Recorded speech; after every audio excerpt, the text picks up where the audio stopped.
It's the beginning of a brand new day today in Tibet. And you see, many people call this place the roof of the world. And why not, with an average height of over 4,000 meters above sea level.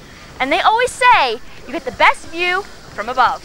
Let's see how these Tibetans live their lives. I'm Yin, and welcome to Travelogue. Tibet is a mysterious land, and its capital, Lhasa, is its spiritual center. Lhasa in Tibet means place of gods, and indeed, it has been a destination for Buddhist pilgrims for centuries. People from far and wide journey to the center of Old Lhasa, its heart, the Jokhang Monastery.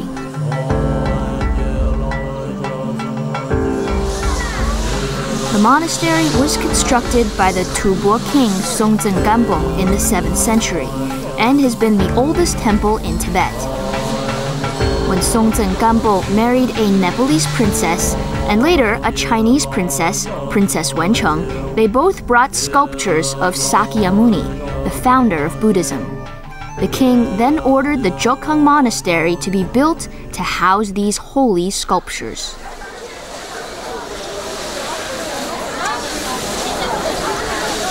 Nearly all Tibetans follow Tibetan Buddhism, known as Lamism.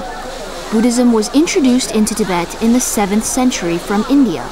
Today, the power of religion still runs strong, and people gather outside the monastery every morning to prostrate at the main gate. By doing so, it's believed they collect good merit for the next life. I have never seen more devout peoples anywhere in the world.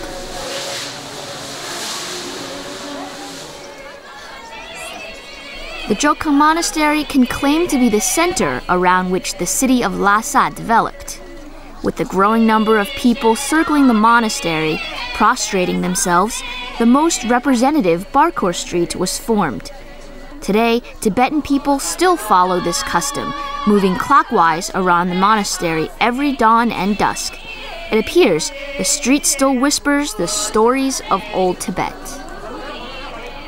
Nowadays, Barkhor Street is also a hive of market activity in which visitors can buy all sorts of souvenirs. See, this piece of cloth is a typical costume for what the local ladies wear. And you see, I got one myself here. It's double layers, red on the inside and blue on the outside. And it's things like this that keep you cool in the summertime and warm in the winter. Look at the embroiders.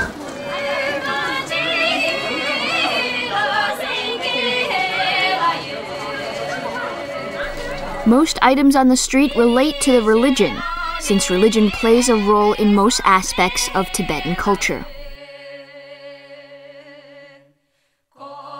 Tankas are the richest forms of Buddhist art. Tanka is a kind of scroll painting mounted on fabric that depicts a wide range of themes taken from Tibetan history, social life, and traditional culture. The main theme of Tanka is religion, and portraits of Buddhas and religious scenes are common. Contemporary Tibetan art. Wonder what that looks like. The Lhasa of today is a blend of past and present. Art has taken on a new face in art galleries on Barkhor Street. Contemporary art includes traditional religious themes blended with abstract or postmodern ways in presentation. Art in Tibet. What does that exactly mean? Well, typically people will think of the tankas or the murals that are on top of the monasteries and the rooms and the walls. But nowadays, you see painting in Lhasa has taken almost a different type of turn. There's many different faces to it. And around me now is a perfect example of what's modern here in Lhasa. You see, instead of just the two-dimensional, very brightly colored pictures of Buddhas or things from the scriptures, now you still have sometimes the same content, but it's displayed in a completely different way.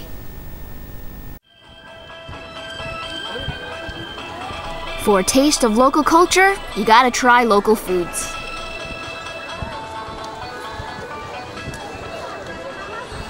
On this section of Bajiao Street, there's all these daily food items that the locals eat. Like, see over here? This is sort of dried yak butter, and over here is shredded. All different shapes and different widths and everything. And I guess the people here like to have their yak butter in all different forms, with their foods, with their yak butter tea, and everything else. Most Tibetans still prefer to eat traditional foods. And the Majiami restaurant on the street can be just that place for you. It's a fine place for a good view of the city as well. What a great place to have a meal. And you see, around here, we're right in the center of Lhasa, the most important street, Bajiao Street. And the street was formed around the Jokkang Monastery. And you see the people, even today, walk around the monastery in a clockwise manner, just like they spin their little things here. And you see, around here you find vendors on the sides and people, tourists and locals from all over the place get a taste of what it means to be a resident of Lhasa. And of course, that's essential.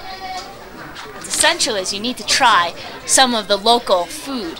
And you have people from all over the place here just for their specific food. Sometimes, most popularly, the Tibetan food, the yak meat and the mutton. Maybe we should give it a try.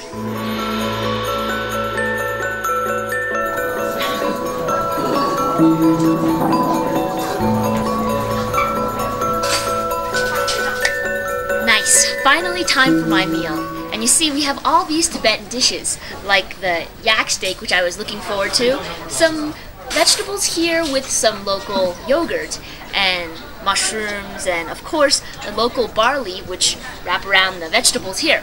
So, what am I gonna do? Just one person and all these vegetables?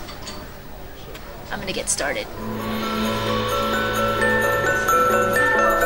Majiami is a small eatery known to many international visitors. The restaurant combines Tibetan with more of an international and Western taste. The decor of the place is something else, strikingly Tibetan, but also displaying Lhasa's modern twist.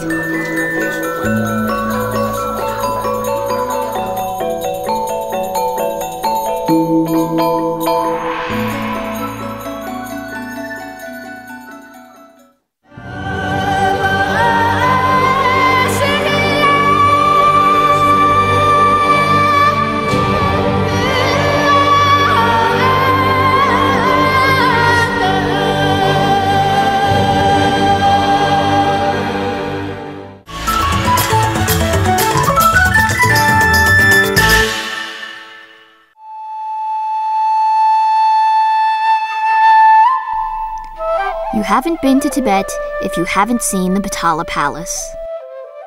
In stories and legends, we have heard of the holiness and mystery of Tibet, and perhaps it stems from this ancient palace. Its crimson and white wall and its golden roof shine in glory in the famous sunlight of Lhasa.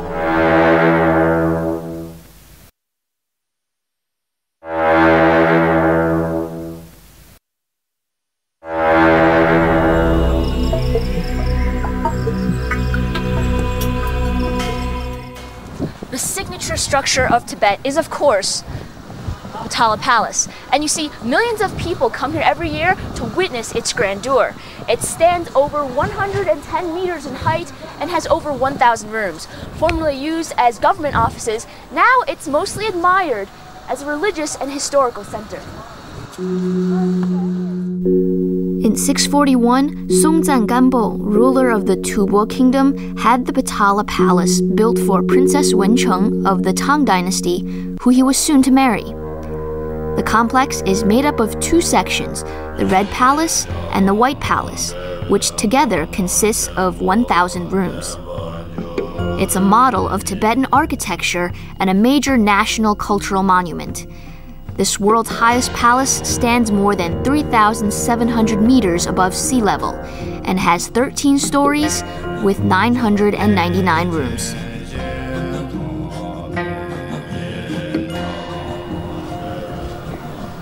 You see, the Potala Palace is composed mostly of two colors, red and white. Now, of course, they're symbolic. The red symbolizes power, and the white symbolizes peace and tranquility, just like the palace.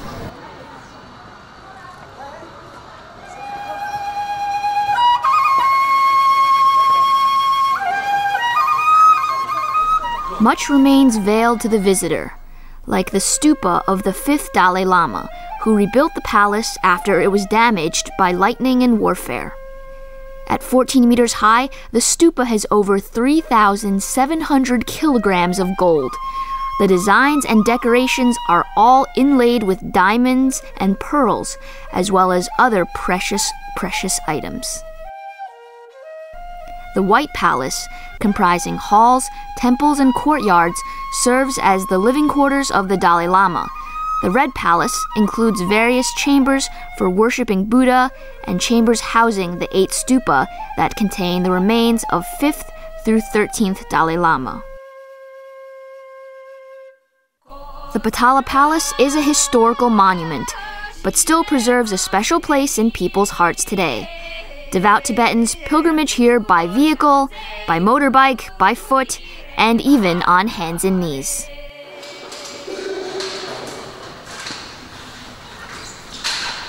For many people, a visit to Tibet is meaningless without two things: the Potala Palace and Mount Everest. And here, we meet some seemingly common folk who have some big dreams. And this is Mount Everest, the highest peak in the entire world. So, who has been to Mount Everest? Me. You have? Yes. Okay. What do you need to bring to Mount Everest? Rope and tent, down jacket, and crampons, and mountain boat, and all. Mountain climbing? Tent! Avalanche! Slow! I can teach them some English.